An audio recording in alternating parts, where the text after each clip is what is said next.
Yo, this is Ty, the official TAI. Welcome back to my channel. Today is Monday, January 2021, and I'm here to give you an update on this third stimulus package, on this executive order. We all heard different news going on this weekend, but I want to wrap up everything. While you all know I'm here just to put things in layman terms for you, I want to elaborate on some of the executive orders that was signed on Friday. Exactly what all went on this weekend. Well, one, minimum wage went up for some people that work in some places. Stay tuned to find out who. SNAP benefits. Who's all getting the PEBT? We already know that states are getting SNAP, the regular food stamps, but what states are actually required now to give out the PEBT? Rental assistance. Do you have to get out now or do you have some time? What about those back months? Stay tuned for that. Federal student loans. Okay, are they going to forgive some? Are they going to pause it? Are they going to deplete everything? Stay tuned for that. Unemployment. Did you know that you can refuse a job and still get unemployment? Yes, you can click yes that I refuse a job and still receive unemployment. Stay tuned for that. And what I like to call the federal child support. Some of y'all got baby daddies that I'm paying anyway. So whether it's $250 or $300, you better go ahead and get what you can get from the federal government. And find out if it's going to come in one lump sum or monthly. And is every child even approved for this? Details to follow. And last but not least, the third stimulus check. Is this included in the executive order? If not, why? Why wasn't this signed, sealed, and delivered with all the other things on Friday? Let me see if I got anything else for you. Child care workers. I love y'all because sis like me still had to go to work. Salute to those child care workers. Well, you know what? Y'all gonna get a raise, but we're gonna look into that soon. And you better act soon with it because the deadline is almost over for your job to apply for. Yo, this is Ty. Welcome to the official TAI channel. Stay tuned.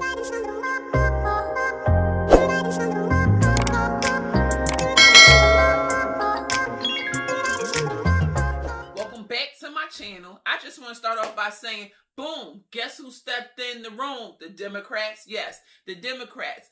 Your president, our president, the president of the United States, Joe Biden, went to work already. On Friday, dude went and signed about 7 executive orders. What's an executive order? Let me start off first because you know I'm here to put things in layman terms and educate you so you know what's going on in these streets, right? It's only right that I do. At any rate, what is an executive order? Do we have to wait for Congress to approve it?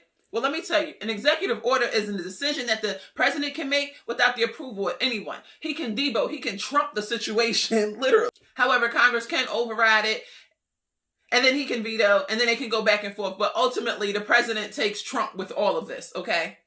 The president takes Trump. Get it? At any rate, I'm tripping today, y'all.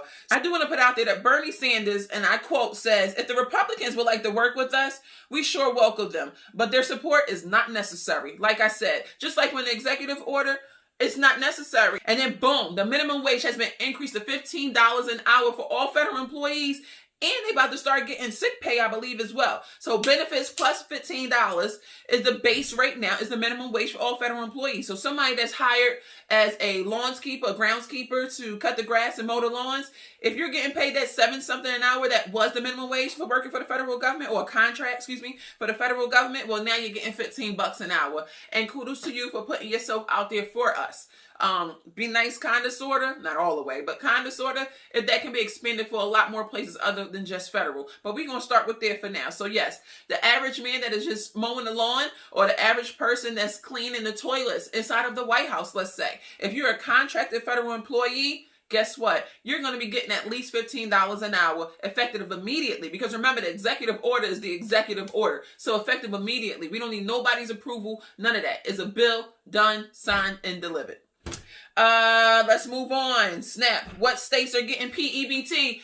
Everybody. Yes, nationally. Everybody is required. Every state, is required to offer PEBT.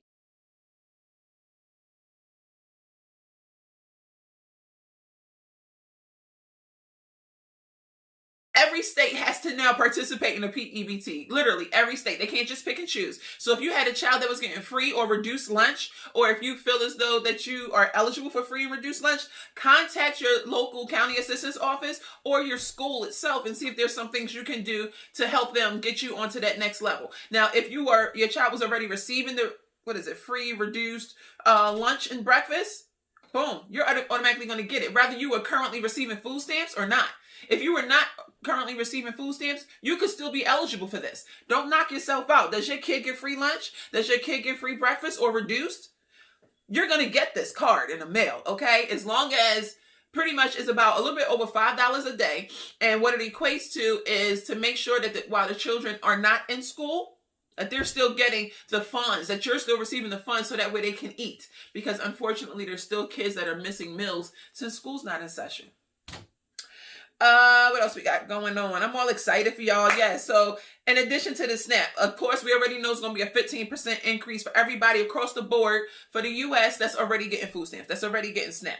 With that being said, some states are even getting increased from 15 to 20%. And then, like I said, the PEBT, this has been expanded now, looks like until September. Like I said, yes, until September for all states, plus the 15% increase. Boom. Like, boom. Guess who stepped in the room? The Democrats. Let's get it. All right. Also, the 15% on regular food stamps, that has been extended for a year. So you're going to get that until December of 2021. Wait, I'm talking a lot. Did you like, comment, subscribe, and share? Did you like, comment, subscribe, and share? Did you like, comment, subscribe, and share? I need the algorithm on YouTube to know that the official TAI exists. And how I'm going to do that without you? Moving on. All right, I got too much to talk about to sit there and mess with y'all right now. Also, rental assistance, shut-off notice. Your state can pay up to 15 months on your behalf. 12 previous months. My eyelash feeling funny, y'all. Is it moving? Literally, 12 previous months and as much as of right now, 3 future months. Literally. So take that shut off notice to the welfare office or to Salvation Army or whatever, wherever you can get local assistance from in your area. But start off with the county assistance office. More than likely, they can at least direct you, or 211, of course. What else we got going on? The eviction moratorium, that has also been extended to September. So no, you cannot be evicted. Yes, they can pay up to 12 previous months for you, and it can still help you up to 3 future months for you, as well as they cannot evict you until September. So get your mind right, get your money right, and get on track, but you do have a little bit more time. Thank God. Federal student loans, woo woo. Okay, that's going to be extended to September with 0% interest. I can appreciate that one. If you owe student loans, your income tax won't be touched this year. Yes. If your student loans are owed and are in default and are behind, and normally the IRS is snatching your money, that's not going to be happening this year. You're going to be getting the full amount that you're going to be getting the full amount that you are entitled to. Yes. So no deductions, even as far as your stimulus check. That also should not be affected by anything that you owe, from child support to student loans. But in reference to student loans right now, before I get off track, because you know how wills, I like to just keep going. But student loans, like I said, if you are in default with your student loans right now, your income taxes, your tax refund won't be touched by this. Hallelujah. Yes. That just makes you want to sit back with Bernie like, All right, at any rate, they was really going on him this weekend. Did y'all see all the memes? I'm just loving it. Unemployment. Did you know that you can refuse to go to work and still get paid and not disqualify yourself for unemployment? How, you ask? Well, since you asked, because if you have like pre-existing health issues, let me say it exactly how I understood it.